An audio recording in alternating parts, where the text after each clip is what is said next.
नमस्कार, अभी तक में आपका स्वागत है। मैं हूं अजय और अब पेश हैं अभी तक में आज की गतिविधियां। महानगर में जब विकास की बात आती है तो सबसे पहले हर आदमी की उंगली नगर निगम की तरफ ही उठती है और जिसकी सबसे पहली इकाई पार्षद से शुरू होती है। विकास के लिए हर व्यक्ति अपने पार्षद के पास जाता है और उम्मीद रखता है कि पार्षद ही उसके क्षेत्र का विकास कराएगा। ऐसे में पार्षदों द्वारा अपने कार्यकाल में कितने विकास के कार्य कराए गए हैं और जनता द्वारा उन्हें कितना स्वीकार किया गया है, इसी मामले को लेकर हमारे द्वारा नया कार्यक्रम जो शुरू किया गया है नगर निगम का विकास, उस सिलसिले में वार्ड नंबर 1 से आज हम शुरुआत कर रहे हैं। हमारे साथ मौजूद हैं वार्ड नंबर 1 के पार्षद कृष्ण कुमार जी। उनसे जानेंगे कि उन्होंने अब तक कितने विकास के कार्य कराए हैं। पार्षद जी, अब तक आपके द्वारा कार्यकाल के अंदर कितने विकास के कार्य कराए गए और कहाँ कहाँ? मेरे कार्यकाल में 3 साल के अंदर, लगभग 3 साल के अंदर मेरे वार्ड में 22 मोहल्ले आते हैं।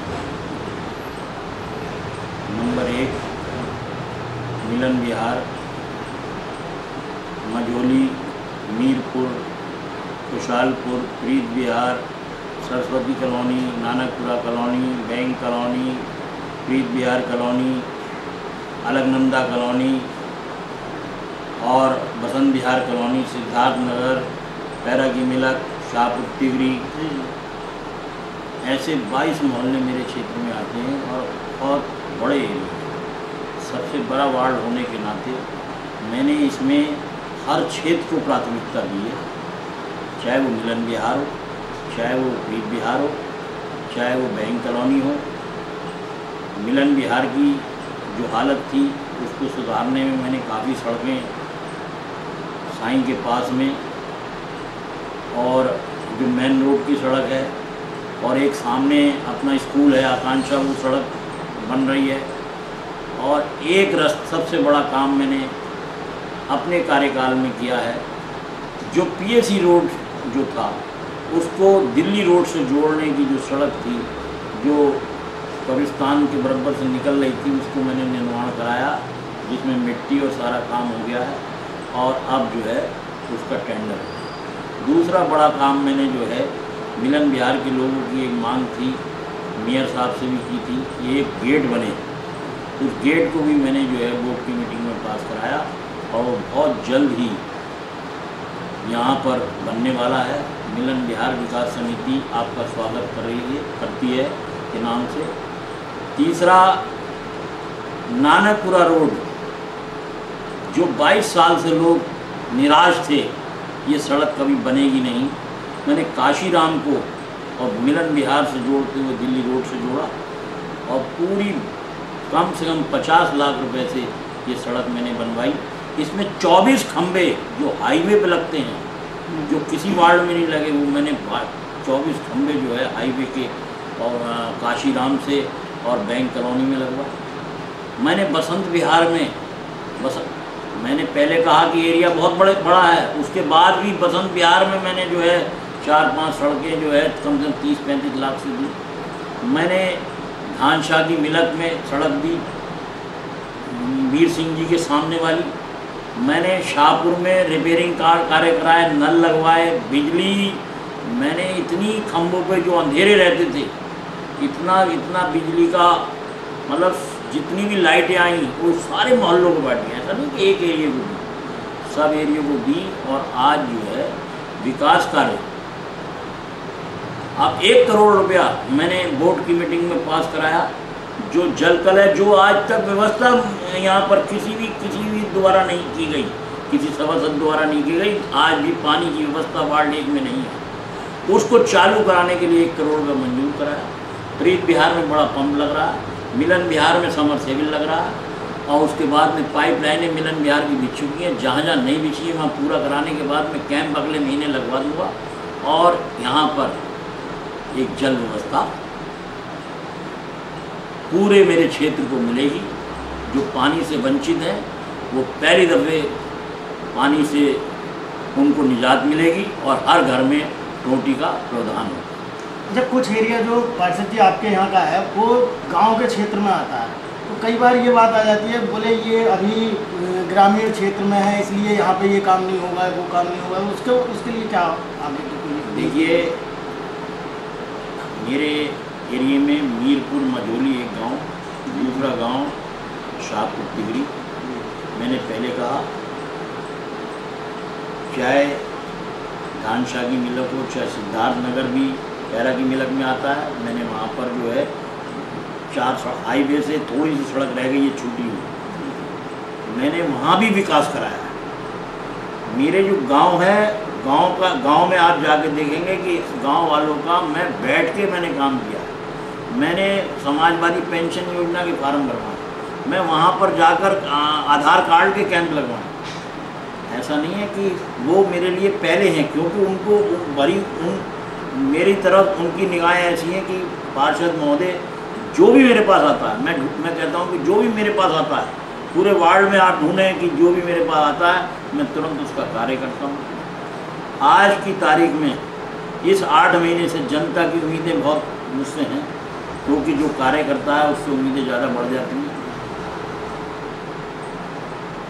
मैंने इस 8 महीने के अंदर एक भी कार्य टेंडर नहीं हो पाया, क्योंकि शासन द्वारा जो निधि नगर निगम को आती थी 12 करोड़ समथिंग, जो आज 6 करोड़ कर दी गई है। 6 करोड़ 70 लाख रुपए 50 लाख की तनख्वाहें बांटती हैं, विकास कार्य कहाँ से होगा? अब हमारी मेयर साहब से, नगर आयुक्त से वार्ता हुई है कि भाई ये स्थिति कब तक चलेगी, क्योंकि पार्षद जनता के बीच में जब जाता है तो जनता का जो है उसको जो है विरोध झेलना पड़ता है। आज सड़कें बहुत से पानी से टूटी पड़ी हैं, मैं पीएसी रोड की सड़क टूटी पड़ी है और सड़कें जो है पानी से टूटी पड़ी हैं। अगर ये नहीं बनेंगी तो कल जो है सभासद का लोग इतना विरोध करेंगे, उस विरोध को कैसे हम झेल पाएंगे? मेयर साहब से और नगर आयुक्त जी ने कहा है कि बहुत जल्दी जो है इसका प्रयास कराया जाएगा शासन से पैसे लाने का, और जो है इन विकास कार्यों को फिर गति दी जाएगी। अब उसके लिए हम वो कर रहे हैं कि भाई हम कह ही सकते हैं, शासन से पैसा मिलना, ये मेयर जो हमारी नेता हैं, मेयर साहब का आश्वासन है कि हम बहुत जल्दी जो है इसमें प्रयास कर रहे हैं, केंद्र से भी मिले हैं। अब उसमें जो है उन्होंने कहा है कि केंद्र भी अब पैसे देने की स्थिति में है। अब 2 स्थिति चल रही है, वो कि कब तक पैसा आ जाए, कब विकास। देखिए 6 महीने पहले गेट पास है, ये मीरपुर की रोड 6 महीने पहले पास है। 41 हमारे जो है टेंडर रोक दिए गए, वर्क आर्डर उनके नहीं गए, अब वर्क आर्डर किए गए। उसके बाद में वो ठेकेदार जो है पैसे की कमी की वजह से काम नहीं कर पा रहे। तो ये जो पुराने 6 महीने 7 महीने पहले जो टेंडर है वो भी आज काम पूरा नहीं हो पाया है, उसको भी रोका हुआ है। शासन ने पैसा कम कर दिया तो कहीं इसकी वजह वहीं तो नहीं आ जाती? जैसे मान लीजिए यहाँ पे बीजेपी की मेयर है और सरकार समाजवादी की है, तो ये भेदभाव वाली नीति कभी इसका कारण रही? नहीं, ये तो है कि उत्तर प्रदेश के मेयरों, क्योंकि सब बीजेपी के मेयर हैं, उन मेयरों का ही पैसा निधि से कम होना ये एक संदेश है कि हम, क्योंकि नाम होता है बीजेपी के मेयरों ने काम कराया, जब निधि रुकी, जब निधि रुक गई, 12 करोड़ का 6 करोड़ रुपया हो गया, विकास कार्य रुक गए, तो उससे बदनामी जो है मेयरों की होगी।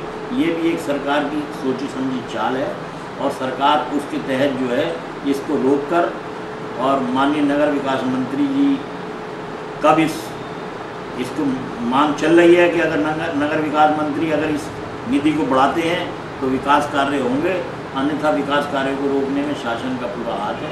ऐसा करता हूँ नगर निगम की कि काफ़ी लाइटें दी हैं और काफ़ी अच्छा जो है लोग महसूस कर रहे हैं, और भी लाइटें अगले टाइम में भी लगेंगी। नगर निगम के अधिकारियों से सहयोग अच्छा मिल रहा है? नहीं, बिजली डिपार्टमेंट लोग मतलब जब पैसा ही नहीं है तो पैसे कहाँ भी सहयोग मिलेगा। अब जाते हैं यही के पास, बोले भाई पैसा लाओ, सभासद जी मेयर साहब पैसा लाने तो ही तो विकास होगा। वो तो अधिकारी तो इस वक्त हाथ पे हाथ धर के खाली बैठे जब कुछ है ही नहीं तो। और ठेकेदार कह रहे हैं कि जो जिन ठेकेदारों को जो है टेंडर हुए हैं वो भी काम नहीं कर पा रहे। अब आप जो है नगर निगम में यहीं से पूछें कि 7 महीने पहले का टेंडर है, मैंने अभी बोर्ड की मीटिंग में उठाया है कि भाई अगर टेंडर होने के कितने दिन बाद काम होना चाहिए, इसकी भी तो तय होना चाहिए कि टेंडर हो गया 6 महीने पहले और काम हो रहा है 1 साल में, तो फ़ायदा क्या है। लोग आरोप लगाते हैं कि ये पैसा कहीं ख़त्म ना हो जाए है? तो ये थे वार्ड 1 के पार्षद कृष्ण कुमार जी, जिनका कहना है कि सिर्फ बिजली विभाग द्वारा ही नगर निगम से इनको सहयोग मिल रहा है, बाकी जो काम है वो पैसा ना आने के कारण देरी से हो पाएंगे। और अगर आने वाले 5 साल तक भी पैसा आता रहे तब भी इस वार्ड के विकास में कमी पड़ जाएगी। इसका मतलब है कि शासन द्वारा यहाँ मुरादाबाद को दूसरी नियत के हिसाब से देखा जा रहा है। मानो यहाँ पर विकास के कार्यों को वरीयता ना देकर ग्रामीण क्षेत्रों में इस तरह के विकास के कार्य बिजली के आदि कराए जाएं, ऐसा पार्षद जी का कहना है। और एक बात इन्होंने और भी कही कि खंबे जो इन्होंने अपने लिए मांगे थे वो विधायक को दे दिए गए। तो ऐसा लगता है मानो भाजपा बनाम सपा की एक लड़ाई चल रही हो। अगली मुलाकात हमारी होगी वार्ड संख्या 2 के पार्षद के साथ। तब तक के लिए अजय और आशीष आनंद को दीजिए इजाज़त। नमस्कार। शाहबाजपुर कला गांव के ग्रामीणों ने अपने ही ग्राम प्रधान के खिलाफ मोर्चा खोल दिया है। उन्होंने एसएसपी से मिलकर शिकायत की है कि ग्राम प्रधान द्वारा उन लोगों को जान से मारने की धमकियां दी जा रही हैं। शहबाजपुर के ग्रामीण अपने ही ग्राम प्रधान फ़हीम अंसारी के खिलाफत में उतर आए हैं। उन्होंने एसएसपी से मिलकर एक शिकायती पत्र सौंपा, जिसमें कहा गया है कि मंडल आयुक्त को दिए शिकायती पत्र के बाद उन्होंने जांच बैठा दी थी, जिसके लिए मुख्य विकास अधिकारी संभल को जांच समिति का अध्यक्ष बनाया था, लेकिन उसकी जांच अभी तक लंबित पड़ी हुई है। जबकि अब प्रधान के कार्यकाल का कुछ ही समय शेष बचा है। कार्यवाही ना होने के कारण ही उसके हौसले बुलंद हैं और ग्रामीणों को जान से मारने की धमकी तक दे रहा है। ज्ञापन में उसके खिलाफ जल्दी ही निष्पक्ष कार्यवाही करके उसे सही दिशा में कार्य करने के लिए आदेशित करने की मांग भी की गई है। ज्ञापन देने वालों में फ़हीम अंसारी, सलीम, अकबर, भूरे आदि लोग मौजूद थे। आपका? मेरा नाम मोहम्मद फ़हीम अंसारी है। क्या समस्या लेकर यहाँ आए थे? समस्या ये लेकर आया था, हमारी एक जांच चल रही है संभल जिले की प्रधान के खिलाफ। अब इसमें कमिश्नर साहब ने एक समिति बना रखी है, उसमें डीएम साहब को भी, डीएम संभल को भी इसमें अवगत करा रखा है। और वो जांच तो अभी हुई नहीं है, लेकिन पुलिस हमें परेशान कर रही है प्रधान के कहने पर। अच्छा, फिर अब इसमें हम आज आए हैं, मंडल साहब से भी मिलेंगे, डीआईजी साहब से भी मिलेंगे कि साहब ये कौन सा न्याय है। मानसरोवर कॉलोनी में बना एक पार्क जहां कूड़ा घर में तब्दील हो गया है, तो वहीं कूड़े के बीच में ही एक सरकारी नल लगा दिया गया है, जिसका फायदा किसी को भी नहीं है। नगर निगम द्वारा पार्क बनाकर जमीन तो घेर ली जाती है, लेकिन उन पार्कों का रखरखाव करना शायद नगर निगम को नहीं आता। मानसरोवर कॉलोनी में भी एक ऐसा ही पार्क है जहां पर आवारा पशुओं ने अपना अड्डा बना लिया है और आसपास के लोगों ने उसे कूड़ेदान। इस गंदगी के बीच में नगर निगम के द्वारा एक नल भी लगा दिया गया है, जो पूरी तरह से चालू है और उसे देखकर लगता है मानो अभी कुछ ही दिन पहले इस नल को यहाँ पर लगाया गया हो।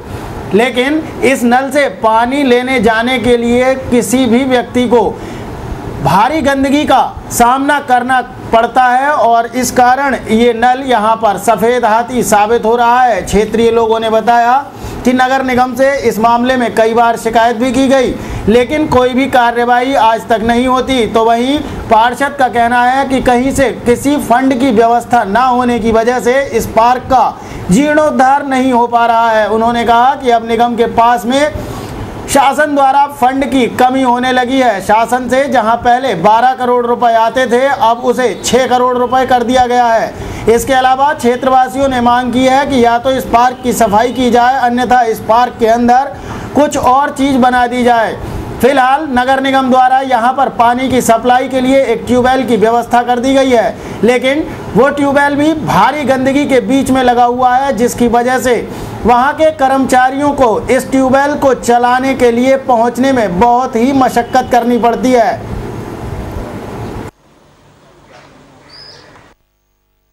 जी भाई साहब, क्या नाम है आपका? मेरा नाम राकेश शर्मा। ये वार्ड कौन सा है? वार्ड 41 है। नगर पार्षद कौन है? रंजीत क्या बसपा से।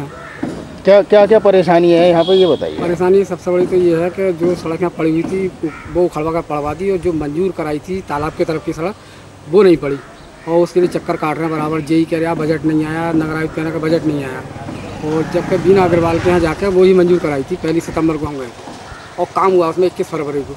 अतुल बिश्नोई वो है ठेकेदार, उन्होंने काम करवाया था 21 फरवरी को, उसके बाद बंद हो गया काम। उसमें परेशानी इतनी पड़ती है, अभी अखबार में फोटो भी आया था जागरण में, पानी भर जाता है वहाँ पर, निकलने की परेशानी पड़ती है बच्चों को। और जहाँ कहीं पाइप रह गए थे मस्जिद की गली में, वो मैंने बिछवाए थे पाइप, एक नल सरकारी है वो सही कराया था। अभी ये ट्यूबवेल का मोटर फूक गया था, इसे अभी परसों चालू करवाया, 2 दिन बंद रहा है। मतलब आपने करवाया था? आप किस पोस्ट में हैं? क्या किसी पे नहीं, मैं भी एक मेरा भी एक साप्ताहिक अखबार निकलता। अच्छा। ये जो पार्क है, हाँ। इसकी जो ये हालत है, इसका क्या कौन पार्क तो मानसरोवर वाले जाना है, ये मानसरोवर में आ रहा है ना पार्क। हाँ। ये नहीं, ऐसी पोजीशन होनी चाहिए शहर के अंदर पार्कों की, सही होनी चाहिए, बिल्कुल साफ सुथरे होनी चाहिए, सफाई होनी चाहिए पार्क। और नाला, और नाले में जेसीबी यहाँ तक आई, जेसीबी आगे को नाले में नहीं निकला, और पीछे भी ऐसे भरा हुआ है। क्षेत्रीय लोगों का कहना है कि इस नाले की कभी सफाई नहीं होती, तो वहीं पार्षद ने बताया कि कुछ दिन पहले इस नाले की सफाई हुई थी, लेकिन इस नाले की हालत को देखकर कोई नहीं कह सकता कि इस नाले में 2 महीने पहले सफाई हुई होगी, लेकिन इस बात को मानने के लिए पार्षद तैयार नहीं हुए। तो वहीं क्षेत्रवासी पार्क की सफाई को लेकर गंभीर हैं और उसी को जल्दी से बनवाने की मांग भी कर रहे हैं। हाँ मैडम जी, ये पार्क है आपके घर के पास में, इससे क्या क्या समस्याएं हो रही हैं? देखिए, यहाँ पे तो समस्या है। ये पार्क में इतनी गंदगी है, इतनी ज़्यादा गंदगी है, इससे बीमारी होने का डर रहता है। और दूसरी बात, इसके अंदर मतलब आवारा जानवर वगैरह ये सब घूमते रहते हैं। मेरे कहने का मतलब था, अगर ये डेवलप हो जाए थोड़ा सा, इसमें ट्यूबवेल लग गया, तो ट्यूबवेल लगने के साथ अगर थोड़ा सा डेवलप हो जाए तो वहाँ पे गंदगी आनी बंद हो जाएगी। और दूसरी बात, थोड़ा सा अच्छा भी लगेगा पास पड़ोस में, और थोड़ा सा घूमने के लिए, बच्चों के लिए खेलने के लिए मैदान पार्क अच्छा हो जाएगा। और यहाँ पे देखिए, हमारे वार्ड में बहुत ही ज़्यादा समस्याएं हैं, कोई सुनता नहीं है। गंदगी ऐसी पड़ी रहती है, नालियाँ चौक रहती हैं, बिल्कुल सफाई वाले भी आते हैं नगर निगम से, तो वो ज़्यादा ढंग से सफाई नहीं कर पाते, ऐसे ही आते हैं महीने में, जैसे 5-6 दिन आ गए, कहते हैं कि 1 हफ्ते बाद हमें ऑर्डर दिया गया। क्या एक बार बताओ आप, क्या 1 हफ्ते में सफाई हो पाएगी? जो क्षेत्रीय पार्षद हैं आपके, वो कुछ नहीं करते हैं? क्षेत्रीय पार्षद को तो मैंने कभी देखा ही नहीं इधर, कभी भी आज तक नहीं देखा। क्या नाम होगा? रंजीत है। अरे पार्क के अंदर नल लगा दिया है, जहाँ तक आदमी गंदगी की वजह से पहुँच भी नहीं सकता, तो ऐसे में इस नल को अगर बाहर लगाया जाता तो ज़्यादा सही रहता नहीं था? जी, कॉर्नर पे देखो, ज़रूरतमंद को कोई निकल रहा है, उसको पानी का मिल जाता। अब उसमें ऐसी जगह लगाएगा, उसका तो पता ही नहीं चलता कि नल है। यहाँ पे सब लोग अपना अपने आगे डेवलप किए हुए हैं। ये पार्क नगर निगम द्वारा अगर डेवलप किया जाता तो बहुत अच्छा, माहौल भी अच्छा रहता। इधर एक बराबर में नाला है, वो कभी सफाई नहीं होता, उस नाले में कभी भी सफाई नहीं होती। बरसात आने वाली है और वो नाला ऊपर तक चल के बनेगा। एक बार जब बाढ़ आई थी तो हमारे घर तक पानी आ गया था। आपकी तरफ पार्क है जिसमें आवारा जानवर भी घूम रहे हैं, सब कुछ है, तो इसकी वजह क्या है? ये आवारा जो जानवर घूम रहे हैं और टूटा हुआ पड़ा है, वो कोई मरम्मत नहीं, कुछ नहीं। अब निगम में मैंने कई बार लिखित में शिकायत भी करी, कई बार मौके की भी मैंने कहा। अब बोलते हैं निगम वाले पैसा नहीं है। कई बार जेई साहब को बुलाया, संजय जी जेई हैं इसमें हमारे वार्ड 41 में, दिखाया, बस वो कई बार लिखित में देखा है और यही कहते हैं, आश्वासन देते हैं, बस निगम में पैसा आएगा काम कराएंगे। नाले साफ ना होना, इसकी क्या वजह है? नाले तो समय समय पर साफ़ होते हैं, अभी पीछे भी 3-4 महीने पहले साफ़ हुए थे। ये पार्क के सामने वाला लोग कह रहे हैं कि कई काफ़ी लंबे समय के साथ नहीं हुआ? नहीं, नाले की सफाई हुई थी अभी 2 महीने पहले मैं गया था, मेरे सामने सफाई हुई थी। झाड़ियों की सफाई के लिए झाड़ी जो है बरसात का वो आ रहा, सफाई होती है 10-15 फिर हो गया थी झाड़ी। बिजली के खंभे भी गल चुके हैं, इसके लिए मैंने लिख के दे रखा है, अब जल्दी होगा जो भी होगा। परिवहन विभाग द्वारा स्कूल में चल रहे अवैध वाहनों पर शिकंजा कसने के मकसद से जल्दी ही एक अभियान चलाया जाएगा, जिसमें गैस किट लगी गाड़ियां सबसे पहले निशाने पर होंगी। गर्मी की छुट्टियों के बाद जब स्कूल खुले तो दोबारा से अवैध रूप से चलने वाले वाहनों ने बच्चों को स्कूल पहुंचाना शुरू कर दिया, जिसे देखते हुए परिवहन विभाग ने एक बार फिर से ऐसे स्कूली वाहनों पर कार्रवाई का मन बनाया है जो कि गैस किट से चल रहे हैं और बच्चों के लिए खतरनाक भी साबित हो सकते हैं। ARTO जयशंकर तिवारी ने बताया कि ऐसे वाहनों के खिलाफ सख्त कार्रवाई करने के मकसद से एक अभियान चलाया जाएगा। जो भी वाहन गैस किट से चलते हुए पाए जाएंगे और बच्चे होंगे उनके खिलाफ कार्रवाई होगी। इसके अलावा बसों के परमिट, फिटनेस आदि की भी पूरी जाँच की जाएगी।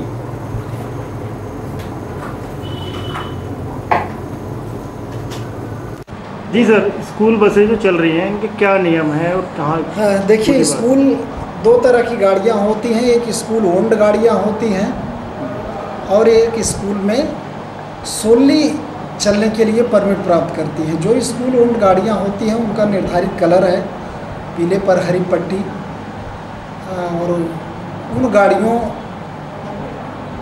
पर बाकायदा 1 टाइम टैक्स जमा होता है, उनका परमिट होता है। ऐसी गाड़ियाँ कुछ चलने की सूचना मिली है जो गाड़ियाँ बिना परमिट की हैं फिर भी स्कूल में चल रही हैं। एक तो आपके चैनल के माध्यम से कहना चाह रहे हैं कि 8 सीट या उसके ऊपर की ऐसी गाड़ियाँ जो चल रही हों उनको हम लोग उदारतापूर्वक परमिट दे रहे हैं। RTA के द्वारा ये चीज़ निर्देशित किया गया है, उन लोगों से अनुरोध है कि वो आकर के परमिट प्राप्त करें। और दूसरी तरह की जो पूरी तरह से डग्गे मार गाड़ियां हैं, या कभी कभी ये शिकायत मिलती है कि even LPG domestic gas cylinder लगा करके गाड़ियां चल रही हैं, उनको हमने चेक भी करवाया, बंद भी करवाया है। भविष्य में भी कठोर कार्रवाई करेंगे। इसलिए न मात्र स्कूल चालकों से, स्कूल के संचालन मंडल से, बल्कि हम उन वाहन स्वामियों से, वाहन को चलाने वाले ड्राइवरों से सबसे विनम्र अनुरोध है कि वो ऐसी गाड़ियों का संचालन तत्काल प्रभाव से बंद करा दें, अन्यथा उनके खिलाफ रिगरस कार्रवाई हो जाएगी। परमिट नहीं है, उनकी फिटनेस नहीं है, तो कृपया करके स्कूल का जो प्रबंध मंडल है उन गाड़ियों को स्वयं रोक दे, अन्यथा जब गाड़ियां बंद होगी तो छात्रों की भी समस्या होगी और स्कूल के लिए भी समस्या होगी। इस पर अभियान चलेगा, ये एकदम निश्चित। वार्ड 13 में सड़क निर्माण न होने के कारण महिलाएं तथा पुरुष सड़क पर उतर आए और जमकर हंगामा किया। इस दौरान उन्होंने सड़क पर जाम भी लगा दिया। मंडी समिति स्थित एकता कॉलोनी में महिलाओं ने रोड जाम कर दिया। घंटों लगे इस जाम से राहगीरों को काफ़ी परेशानियों का सामना करना पड़ा। पार्षद पर भेदभाव और पैसे लेकर सड़क निर्माण कराने के आरोप भी लगे। महिलाओं ने प्रदर्शन करते हुए कहा कि बीते दिनों पार्षद सुरेंद्र सिंह के पास सड़क की समस्या से अवगत कराने के लिए क्षेत्र के लोग गए थे, लेकिन पार्षद द्वारा सभी के साथ अभद्र व्यवहार किया गया, जिससे नाराज क्षेत्रवासियों ने मंडी समिति रोड को जाम कर दिया। महिलाओं ने कहा कि सड़क का निर्माण कराया जाए। मामले की जानकारी पाकर पुलिस चौकी पर तैनात पुलिसकर्मी भी मौके पर पहुंच गए, महिलाओं को शांत कराया। इस दौरान महिलाओं और चौकी इंचार्ज के बीच काफ़ी गहमा गहमी भी देखने को मिली। बताते चले कि इस क्षेत्र में सड़कें ना होने की वजह से बरसात के दिनों में जलभराव हो जाता है और स्कूली बच्चे अपने स्कूल नहीं जा पाते।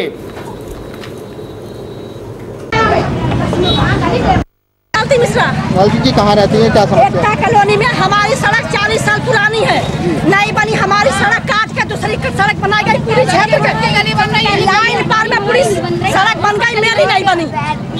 और एप्लीकेशन लिख लिख के देते हैं, टेंडर पास होता है, काट देते हैं नेता लोग बिना अग्रवाल मिलकर।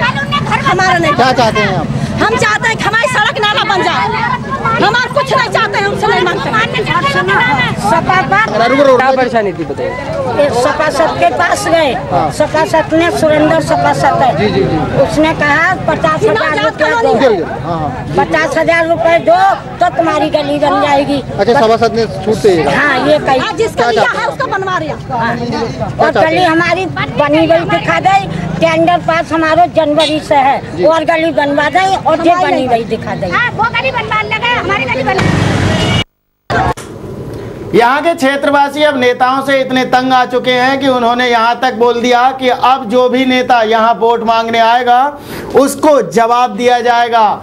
ऐसा लगता है मानो इस क्षेत्र के लोगों को नेता और नेतागिरी दोनों से ही नफरत हो गई हो, क्योंकि नेताओं के वादे सुन सुनकर शायद ये लोग परेशान हो चुके हैं और अब राजनीतिक लोगों से अपनी दूरी बनाए रखना चाहते हैं। हो सकता है कि कोई नेता इनकी फरियाद सुन ले और सड़क बन जाए, लेकिन क्षेत्रीय पार्षद से जब इस विषय में बात की गई तो उसने अपने ऊपर लगे सभी आरोप सिरे से खारिज कर दिए। पार्षद का कहना था कि ये सभी उस पर राजनीतिक आक्षेप लगाने के प्रयास किए जा रहे हैं, क्योंकि अब कुछ ही समय बाद चुनाव की घड़ी भी आने वाली है।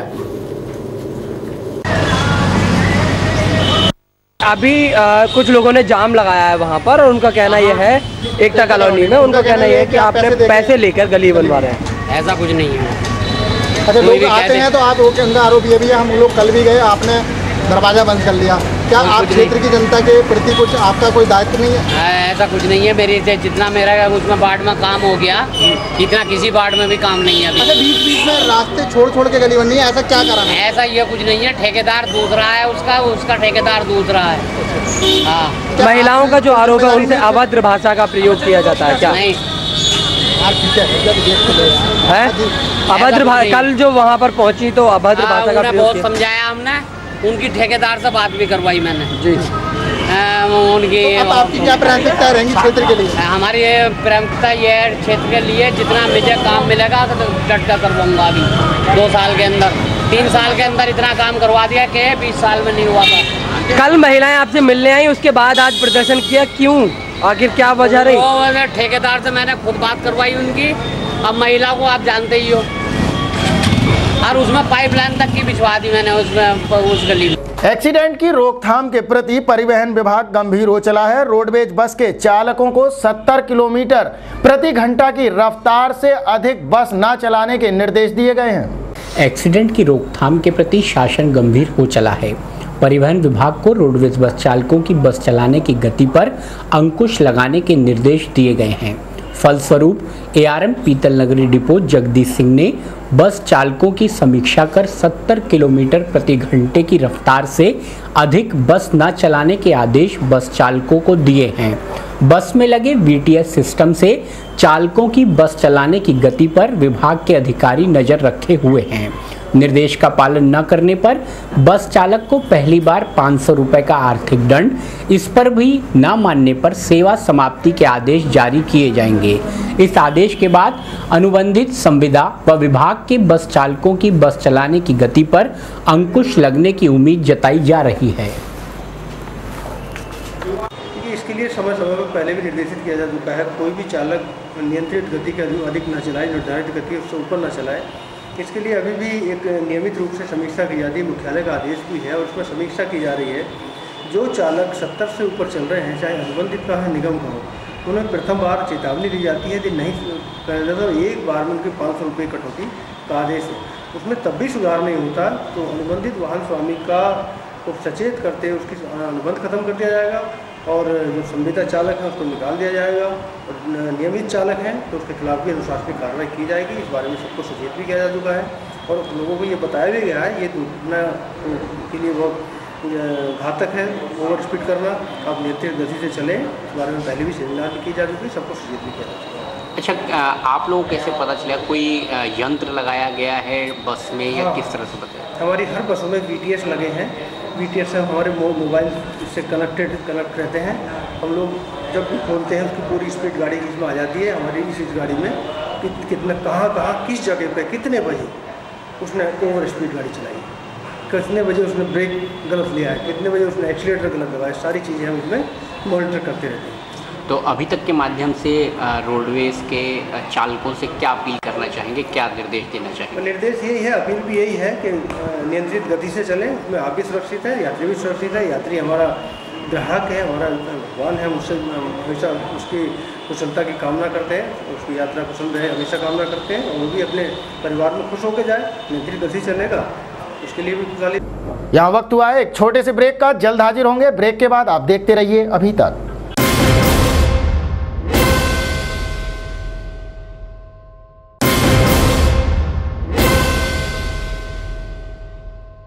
ब्रेक के बाद अभी तक में आपका स्वागत है और अब समाचारों में आगे। माह के तीसरे मंगलवार को ब्लॉक सभागार में एसडीएम की अध्यक्षता में तहसील दिवस का आयोजन किया गया। माह के तीसरे मंगलवार को एसडीएम मुकेश चंद्र की अध्यक्षता में तहसील दिवस का आयोजन किया गया, जिसमें राजस्व, पुलिस, शिक्षा आदि की तमाम शिकायतें आईं, जिनमें से कुछ शिकायतों का मौके पर ही निस्तारण कर दिया गया, जबकि बची हुई सभी शिकायतों को संबंधित विभागों के अधिकारियों को स्थानांतरित करके समय रहते उन्हें निस्तारित करने के आदेश दिए गए। एसडीएम मुकेश चंद्र ने बताया कि समस्त अधिकारियों को इस बात की हिदायत भी दी गई है कि जितना समय शासन द्वारा निर्धारित किया गया है उसी समय सीमा के अंदर सभी शिकायतों का निस्तारण किया जाए और इस बात से उच्चाधिकारियों को भी अवगत कराया जाए। इस मौके पर समस्त विभागों के अधिकारी, प्रतिनिधि आदि लोग मौजूद रहे। अब तक 48 शिकायतें दर्ज हो चुकी हैं, उसमें से 4 शिकायतों को मौके पर निस्तारण किया गया है और 6 शिकायतें जांच के लिए भेजी जा रही हैं। बाकी शिकायतें भी दर्ज करने का काम किया जा रहा है। तहसील दिवस में ही जो कल्याणकारी योजनाएं सरकार की चल रही हैं उनमें लाभार्थियों को मदद का भी काम किया जा रहा है, जिसमें से कृत दुर्घटना बीमा योजना में आज 2 मामलों में 5-5 लाख रुपए के भी चेक दिए गए हैं। इसमें से महराज जहाँ ये कचनाल की रहने वाली हैं, इनके पति का बिजली एक्सीडेंट में काशीपुर में मृत्यु हो गई थी, तो उनको भी आर्थिक सहयोग के रूप में 5 लाख रुपए दिए गए हैं। सर कितने दिन में निस्तारण के लिए? 1 सप्ताह में निस्तारण करने के लिए शिकायतों के लिए कहा गया है। तहसील दिवस के दौरान ही एसडीएम मुकेश चंद्र द्वारा जनपद में कृषक दुर्घटना बीमा के अंतर्गत 2 परिवारों को सहायतार्थ चेक भी प्रदान किए। उन्होंने कहा कि ये धनराशि शासन द्वारा आई है जो कि मृतक किसानों के परिजनों को दी जानी थी और आज इसको चेक उन लोगों को पहुंचा दिए गए हैं। प्रतिवर्ष की भांति इस वर्ष भी the bar association and library द्वारा ईद मिलन समारोह का आयोजन किया गया। हर वर्ष की भांति इस वर्ष भी the bar association and library के द्वारा ईद मिलन समारोह का आयोजन किया गया, जिसमें मुख्य अतिथि के रूप में कमिश्नर विपिन कुमार द्विवेदी पहुंचे। इसके अलावा डीआईजी ओमकार सिंह आदि पुलिस एवं प्रशासनिक अधिकारियों ने भी सभी को ईद की मुबारकबाद दी। इस मौके पर वक्ताओं ने कहा कि ईद एक भाईचारे का त्यौहार है, सभी लोगों को ऐसे ही अन्य त्यौहार मनाने चाहिए और एक दूसरे का साथ देना चाहिए, जिससे आपसी सौहार्द कायम रह सके। मुरादाबाद क्षेत्र में अमनो अमान और शांति के लिए इस प्रकार के कार्यक्रमों को भी अधिकारियों ने आवश्यक बताते हुए कहा कि ऐसे कार्यक्रमों से जहां लोग एक दूसरे से मिलते हैं तो वहीं आपसी सामंजस्य भी बना रहता है। इस मौके पर the bar association and library के अध्यक्ष अमीरुल हसन जाफरी तथा महासचिव आदित्य श्रीवास्तव आदि लोगों ने भी अपने विचार रखे।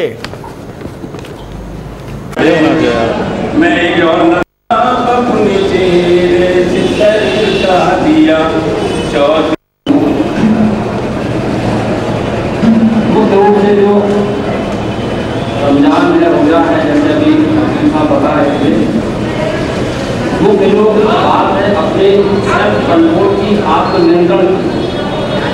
तो इसमें एक आत्मावलोकन करने की जरूरत है, सक्षम करने की जरूरत है कि उस चीज को हम अचीव कर पा रहे हैं या नहीं कर पा रहे हैं। ये एक मुख्य विषय है, मुख्य बात है जो आपके सोचने के लिए एक और मैं आपके सामने रख रहा हूँ। ये एक सबसे बड़ा विषय है कि उद्देश्य बहुत पवित्र है, अच्छा है, लेकिन ये चीज़ जरूर देखने की ज़रूरत है, इंट्रोस्पेक्शन करने की ज़रूरत है, उसमें हमको कहाँ तक सफलता मिल रही है। मैं पुनः इस मौके पर आप सबको बधाई दे रहा हूँ और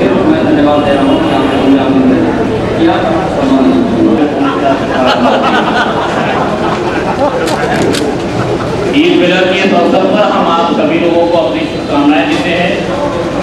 ये हॉल नया बना है, बड़ा अच्छा लग रहा है। पहले बार के पास इतना अच्छा हॉल नहीं था। जब मैं पहले यहाँ कार्यकाल में EDM के थी, PDO और DM संपल था, तब इस तरह का हॉल आप लोगों के पास नहीं था। हम बड़ा अच्छा लग रहा है कि आज 1 साल हुआ है ताकि बताया गया है हॉल को बने हुए। अभी हमारे अधिवक्ता जी ने 2 समस्याएं बताई हैं। कोशिश मैं करूँगा, बल्कि हो ही जाएगी, कोशिश करूँगा कि वो समाधान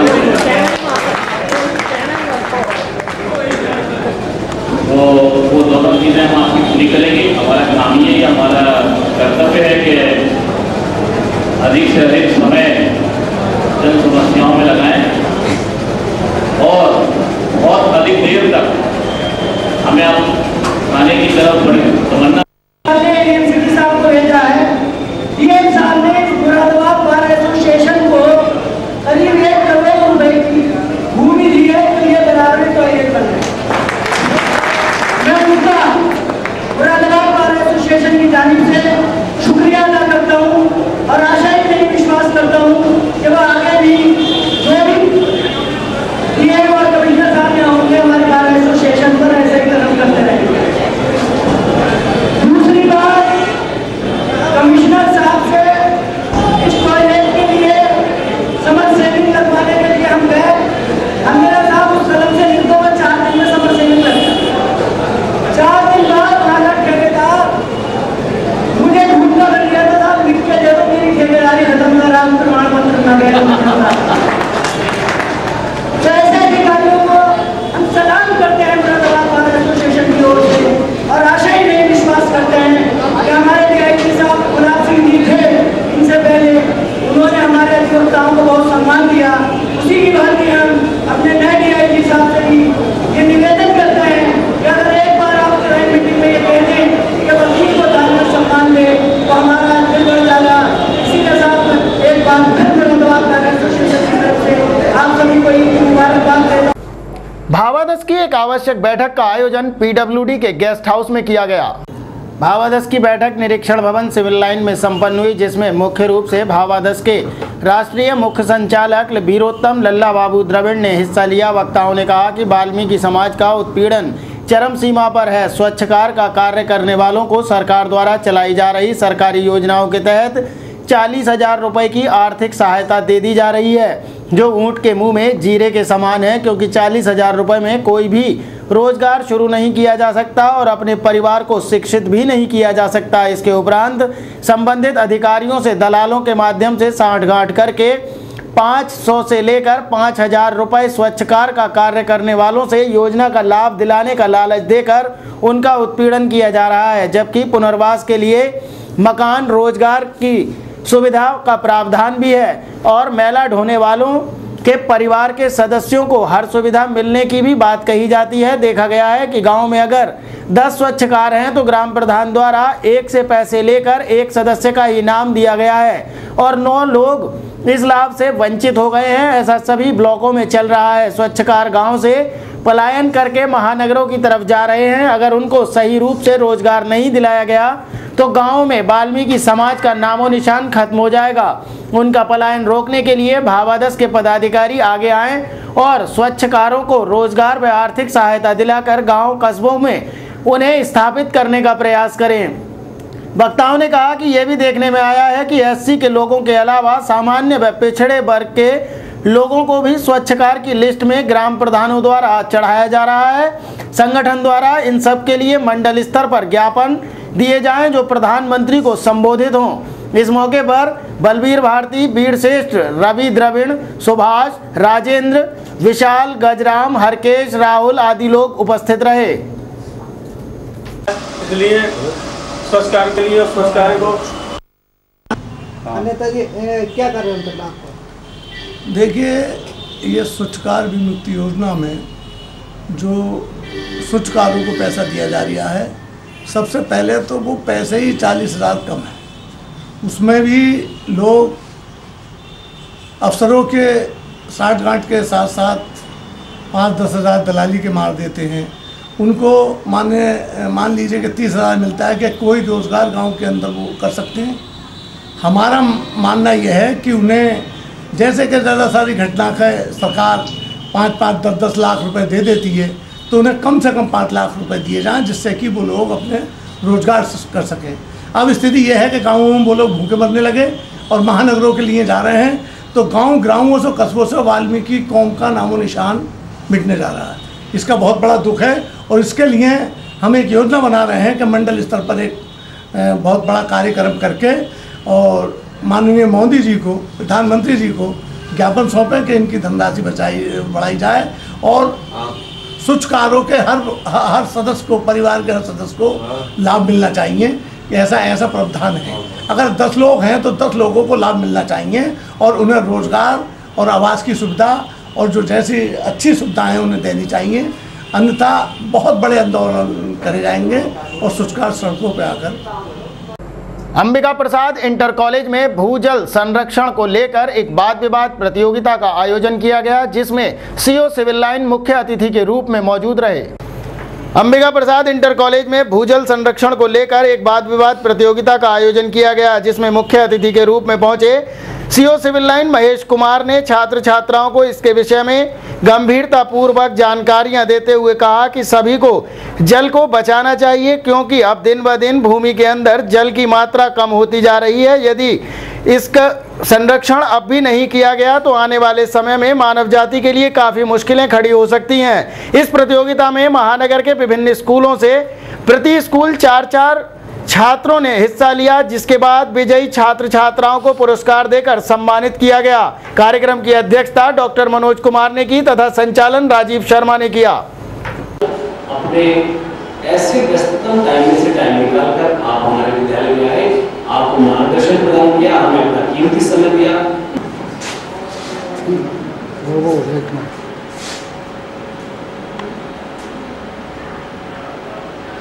आज आप यहाँ पर आए और भाग लिया, इसमें मुख्य अतिथि रहे, कैसा रहा प्रोग्राम?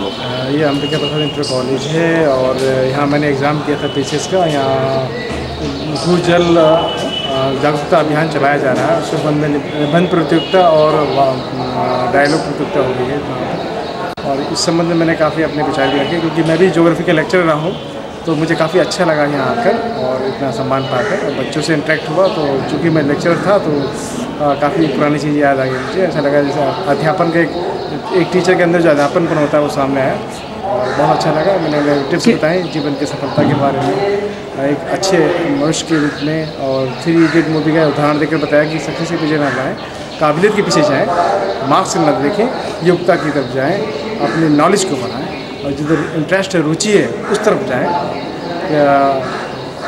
भूगर्भ को लेकर बच्चों में किस तरीके की रुचि देखी? भूगर्भ में बच्चों को, जैसे एक बच्ची ने अभी एक बड़ा अच्छा डिबेट दिया जल के बारे में, उपयुक्ता का उसने बताया कि उसे मालूम है कि हम मनुष्य के शरीर में कितना % जल होता है और पृथ्वी पे कितना 98% जल है, 98% हरा जल है, केवल 2% पेय जल है, पीने योग्य जल है। तो जल की उपयुक्ता इससे प्रमाणित होती है। उसने काफ़ी अच्छे तरीके से बताया, बच्चों को काफ़ी जागरूकता है।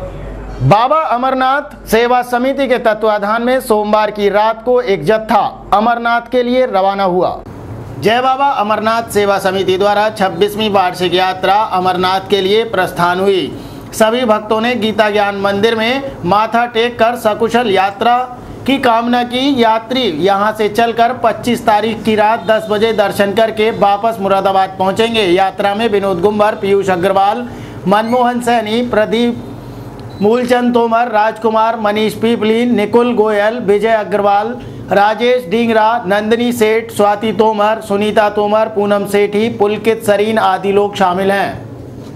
जय करो वीर बजरंगे, जय करो वीर बजरंगे, जय करो वीर बजरंगे, जय करो वीर बजरंगे। शुरू। जय बाबा अमरनाथ सेवा समिति द्वारा 26वीं वार्षिक यात्रा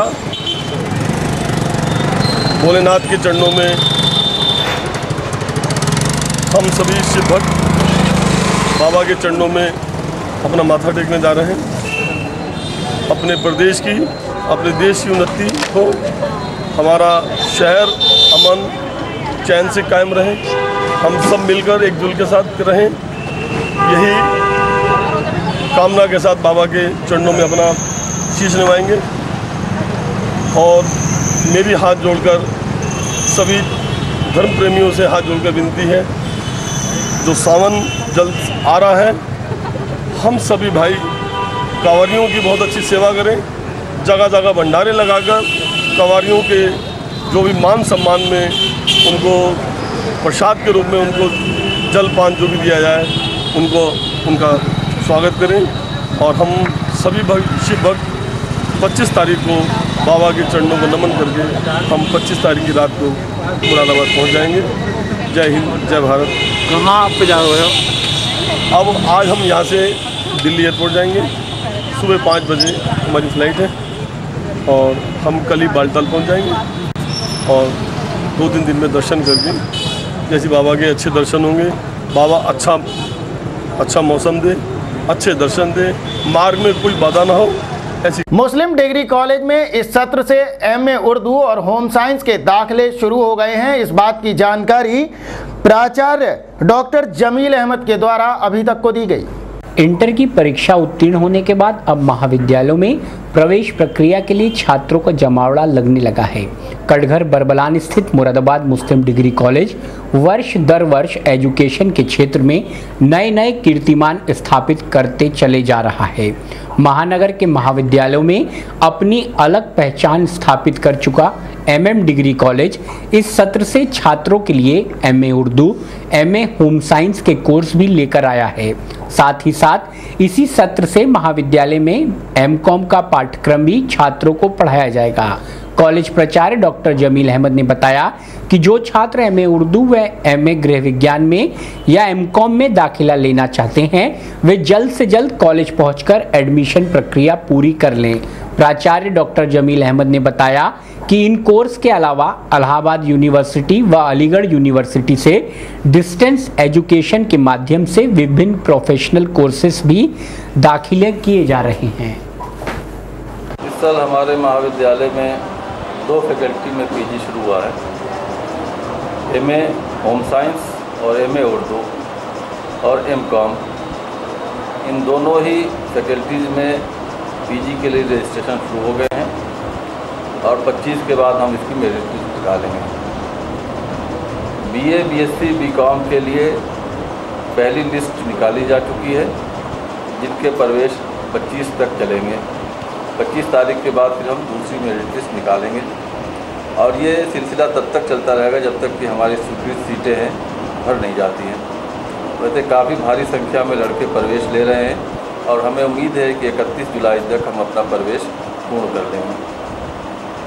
इसके अलावा कोई डिस्टेंस एजुकेशन के कौन कौन से कोर्स हमारे यहाँ 2 यूनिवर्सिटीज़ से जो है डिस्टेंस एजुकेशन चल रहा है। एक अलीगढ़ मुस्लिम यूनिवर्सिटी से और दूसरा इलाहाबाद एग्रीकल्चर इंस्टीट्यूट जो सीएट्स के नाम से है उसमें। इसमें बहुत सारे प्रोफेशनल कोर्सेज हैं, एमए एमकॉम भी है इसमें। जैसे इलाहाबाद एग्रीकल्चर इंस्टीट्यूट में एमए एजुकेशन है, एमएसडब्ल्यू है जो कि प्रोफेशनल है और जॉब ओरिएंटेड भी है। इसके अलावा MBA, MCA, BBA, BCA, library information science, mass communication जैसे बहुत सारे जो जॉब ओरिएंटेड कोर्सेज हैं वो भी यहाँ से कराए जा रहे हैं। छात्र छात्राओं से क्या कहना चाहेंगे? छात्र छात्राओं से मेरी ये अपील है कि मुरादाबाद मुस्लिम डिग्री कॉलेज न कि सिर्फ मुरादाबाद में बल्कि इस पूरे मंडल में एक अपने डिसिप्लिन के लिए, अपने पढ़ाई के लिए विख्यात महाविद्यालय है। इसमें प्रवेश प्रक्रिया जारी है। जो भी इच्छुक छात्र छात्राएं इसमें पढ़ना चाहते हैं वो यहाँ पे आके अपना रजिस्ट्रेशन कराएं, अपना एडमिशन कंप्लीट कराएं। यहाँ पे एक बहुत ही बेहतर माहौल मिलता है उनको अपने कंपटीशन के लिए, अपनी पढ़ाई आगे बढ़ाने के लिए। यहाँ वक्त हुआ है एक और छोटे से ब्रेक का। जल्द हाजिर होंगे। ब्रेक के बाद आप देखते रहिए अभी तक।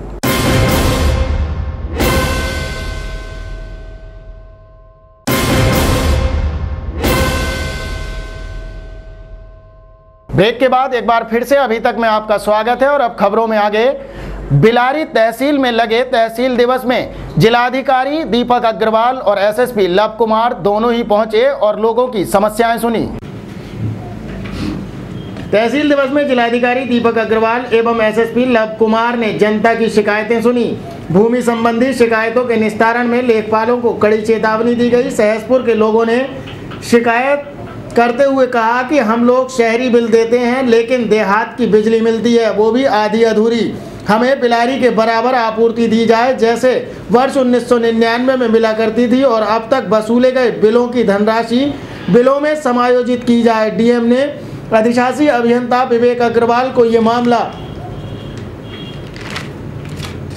सौंप दिया। उन्होंने बताया कि सहसपुर टाउन में आता है, बिलारी को 2 घंटे बत्ती इसलिए ज़्यादा मिलती है कि तहसील मुख्यालय है। ग्रामीणों ने पुराना आदेश भी दिखाया और ये भी मांग की कि घोषित 10 घंटे की बिजली मिलनी चाहिए। ज्ञापन देने वालों में ग्राम प्रधान कल्याण सिंह, संजू गुप्ता, हाजी अब्दुल हसन, वसीम इदरीसी आदि लोग मौजूद थे। चक फाजलपुर के किसान द्वारा खतौनी से अधिक जमीन जोतने पर डीएम गंभीर हुए और निर्देशित कर दिया कि नाप तोल करके अतिशीघ्र ही भूमि ग्राम समाज में दर्ज की जाए।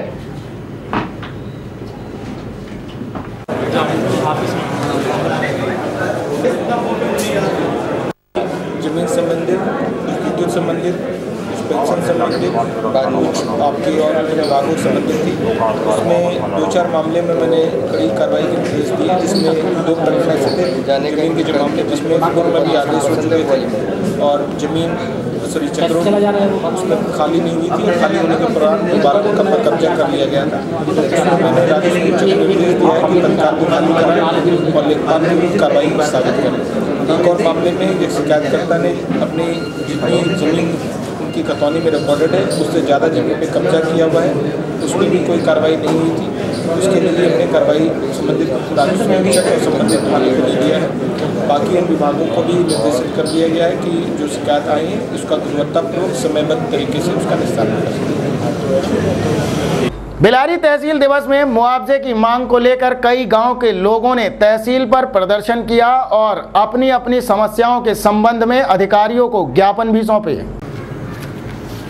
बिलारी क्षेत्र में मुआवजे की मांग को लेकर किसान हर रोज तहसील के चक्कर लगाने को मजबूर हो गए हैं। मंगलवार को आयोजित तहसील दिवस में कई गांवों के हजारों की संख्या में किसान मुआवजे की मांग को लेकर तहसील पहुंचे तथा तहसील प्रशासन के खिलाफ नारेबाजी के साथ प्रदर्शन किया। गांव भिड़वारी के किसान बसपा नेता भंवर सिंह चौहान के नेतृत्व में सैकड़ों की संख्या में तहसील पहुंचे तथा प्रदर्शन करके मुआवजा दिए जाने की मांग की। उधर सिहारीनंदा के ग्रामीण भी तहसील में मुआवजे की मांग को लेकर पहुंच गए। ग्रामीणों का आरोप है कि तहसील प्रशासन द्वारा मुआवजे का वितरण चंद ग्रामों में किया जा रहा है और सत्ता के दबाव में ये काम हो रहा है। उन्होंने कहा कि कुछ गांव ऐसे हैं जिन्हें अभी तक सर्वे तक नसीब नहीं हुआ है, पैसा मिलना तो बहुत दूर की बात है। इस दौरान प्रदर्शन करने वालों में ब्रह्मचारी, धर्मवीर सिंह, हरिशंकर, किशन लाल, हरज्ञान सिंह, सतवीर सिंह, राकेश कुमार, मनोज कुमार, अब्दुल हसन, शिव सिंह, राजकुमार, फरद जावेद, विक्की चौधरी, यादराम सिंह, नेमपाल सिंह आदि किसान मौजूद रहे। राशन नहीं बटा है किसी को भी। दुकान अटैच लगी हुई है दूसरे दुकान अटैच लगी हुई है दूसरे गांव की, वो बांटता ही नहीं है। नए राशन डीलर का कोई चुनाव का कोई चयन का कोई निशान नहीं है और नए चुनाव कराया नहीं गया है गांव में। कहते हैं दूसरी समस्या है राशन का दुकान लेने लायक कोई है ही नहीं। अभी तक जो और पास गाँव है मेन गाँव सभी गाँवों में चेक बट गए, भिड़वारी गाँव को छोड़। बिलारी क्षेत्र के गांव स्योंडारा निवासी एक वायुसेना के अधिकारी की हार्ट अटैक से मौत हो गई। जब उसका शव स्योंडारे पहुंचा तो पूरे गांव में कोहराम मच गया। स्योंडारा निवासी भारतीय वायुसेना में जूनियर वारंट ऑफिसर की दिल्ली में हार्ट अटैक से मौत हो गई। 42 वर्षीय मोहित कुमार आर्य पालम हवाई अड्डे पर तैनात थे। उनका गाँव में आते ही भारी भीड़ जमा हो गई और सभी की जुबान पर था कि बहुत ही बुरा हुआ। वर्ष 1993 में मोहित की नियुक्ति एयरफोर्स में हुई थी। घर में पत्नी चंद्रा देवी, बेटी प्रतीक्षा, पुत्र प्रत्यक्ष कुमार मौजूद हैं। सभी लोग खुश थे। मोहित की अच्छी सेवाएं देखते हुए 20 साल की सेवा पूरी होने के बाद 3 साल का सेवा विस्तार और भी उसे दिया गया था। अवधि में कार्यकाल की वृद्धि होने से सभी लोगों में खुशी का माहौल था। बेटी 10वीं और बेटा 6वीं कक्षा का छात्र है। उन्होंने सोचा भी नहीं था कि पिता इतनी जल्दी ही उन्हें छोड़कर चले जाएंगे। स्योंडारा में छोटा भाई कमल कुमार आर्य, पिता डॉक्टर राजाराम आर्य, माँ रामवती देवी आदि लोग रहते हैं। बिलारी नगर में सेवानिवृत्त शिक्षक कल्याण परिषद की एक बैठक का आयोजन किया गया। बिलारी में पूर्व निर्धारित कार्यक्रम के अनुसार कैंप कार्यालय पर सेवानिवृत्त शिक्षकों की मासिक मीटिंग का आयोजन किया गया, जिसमें पेंशन संबंधी समस्याओं पर विचार विमर्श किया गया। इसके अलावा 80 वर्ष पार कर चुके या फिर उससे अधिक आयु वाले पेंशनरों को अपना आयु प्रमाण पत्र जमा करना, जिससे कि पेंशन में 20% या 30% के अलावा 40% तक पेंशन में बढ़ोतरी हो सके आदि को लेकर भी चर्चा की गई। तो वहीं कहा गया कि लेखाधिकारी कार्यालय में 2012 से पूर्व का अवशेष एरियर का बिल बनवाकर ट्रेजरी भिजवाया जाना चाहिए, तभी सभी को इन चीज़ों का लाभ मिल सकेगा।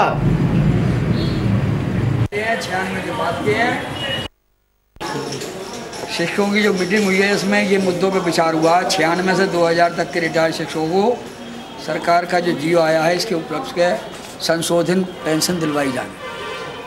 दूसरा है 80 वर्ष पार कर चुके हैं उससे अधिक पार करने वाले लोगों का 20% और 30% को उनकी पेंशन में बढ़ोतरी की जाएगी। अच्छा। तीसरा है लेखाधिकारी कार्यालय में 2000 से पूर्व का किसी का कोई एरियर है तो उसका आखिरी मौका है, वो दे दे, वो ट्रेजरी में भिजवा दिया जाएगा, मिलेगा। चौथा है मृतक पेंशनों की जगह प्राप्त कर रहे उनके पारिवारिक पेंशनों को 2006 से पूर्व की मूल पेंशन में उन्हें बढ़ोतरी की जाएगी, अब 7000 से कम। और बैठक में मुख्य रूप से भोलानाथ, रमेश चंद्र, सोनस कुमारी, उर्मिला भटनागर, भारत सिंह, गंगाराम, रामरक्षपाल सिंह, सरनाम सिंह, नसीर अहमद, मुख्तार हुसैन, मान सिंह आदि लोग मौजूद रहे।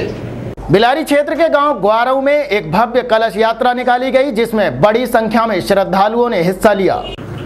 मंगलवार को ग्वारऊ गांव भक्ति रस में सराबोर हो गया। अवसर था 6 दिवसीय प्रज्ञा पुराण कथा का। सवेरे शिव मंदिर कथा स्थल से भव्य कलश यात्रा आरंभ हुई, जो कि गांव में घूमकर पुनः कथा स्थल पर जाकर विसर्जित हो गई। शांति कुंज के राम सिंह वानस्पति ने कहा कि गांव एवं क्षेत्र में सुख शांति सौहार्द के उद्देश्य से गायत्री परिवार द्वारा इसका आयोजन किया जा रहा है। यात्रा के आगे अंश, यश, मनीष, अंश तोमर आदि बच्चे धर्म पताका लेकर चल रहे थे। पीछे ट्रैक्टर में डीजे बजाया जा रहा था। 51 महिलाएं सिरों पर कलश धारण करके चल रही थीं, जिनमें संतोष चौधरी, अर्चना शर्मा, जावित्री देवी, सपना, साधना, पूनम, सर्वेश, सुधा, शीला, पारुल रोहेला, कमलेश आदि मौजूद थी। शोभा यात्रा में पंडित गोविंद प्रसाद गौड़, संजय गौड़, विकास राज सिंह, विकल राज सिंह, हिमांशु, योगेश, विशेष, राहुल, सुखदेव, बिट्टू, आशु, सुरेश सिंह सैनी, अंकित, विनेश आदि लोग मुख्य रूप से उपस्थित रहे।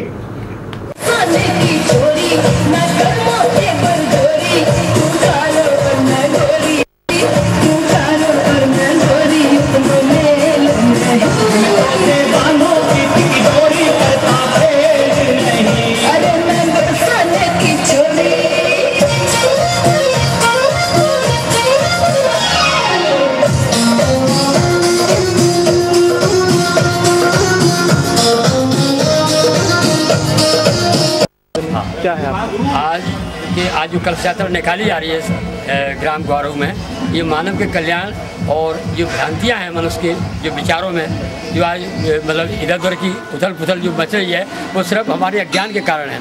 तो इसीलिए सद्बुद्धि का कहाँ से आएगी? गायत्री महामंत्र से।